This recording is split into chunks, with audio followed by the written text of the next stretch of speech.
Благодарам што дојдовте. Почитувани представници на медиумите, почитувани граѓани.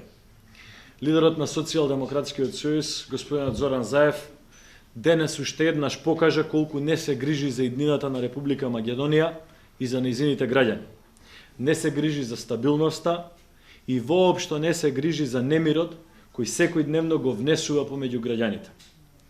Во овие денови кога нема граѓани што не е загрижен за актуелната состојба и кога нема македонец, албанец, турчин, влав, ром, србин, бошњак кој не очекува излез од кризата во која што СДСМ и Заев ја втурнаа земјата, тој продолжи со уцени и условувања кои ја туркаа државата надолу и ја продолжува кризата до недоглед.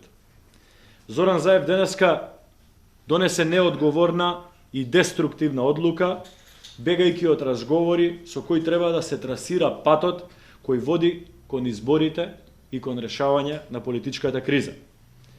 Зоран Заев денеска изаврти грб на Македонија и потврди дека неговата намера е продлабочување и ескалирање на кризата, затоа што тој и луѓето околу него можат да функционираат и да привлечат внимание само во време на криза.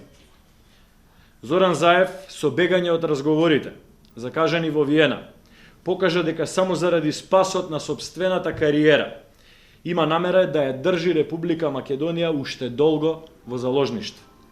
На Зоран Заев не му е важна ниту иднината на земјата, ниту иднината на граѓаните. На Зоран Заев му е важен само Зоран Заев и интересите на неколкуте невладини организации под капата на Сорос. Зоран Заев со денешната одлука стави свој печат врз нападите над полицијата, демолирањето на спомен обележјата, палењето и руинирањето на институциите и сите вандалски акти кои ги згрозија жителите на оваа земја. Тој покажа дека заканите кон полицијата кои велеа Куманово пак да ви се случи, се зборови изговорени од друга уста, но смислени во централата на СДСМ.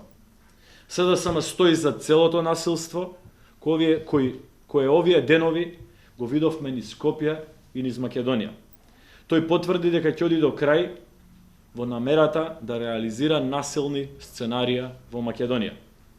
Уште од самиот почеток на кризата, ВМРО-ДПМН учествува конструктивно и се обидува да даде целосен придонес во нејзиното надминување.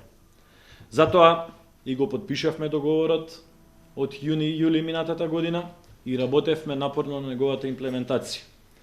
Беше формирана техничка влада за спроведување на изборите, во која што СДСМ доби 2 министри и 3 дополнителни заменици министри. Премиерот Никола Груевски си даде оставка на 100 дена пред изборите закажани за 24 април. Беше формирано специјално јавно обвинителство, на кого му беше одобрен буџет. Затоа беше донесен и изборниот законник, кој да потсетам, беше едногласно усвоен од страна на Собранието на Република Македонија.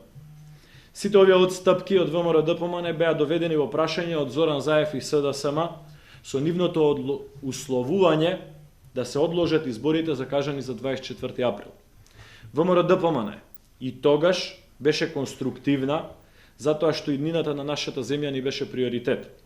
Прифативме предвремените парламентарни избори да се одложат за 5 јуни, иако бевме свесни дека нема ниту една рационална и логична причина за тоа.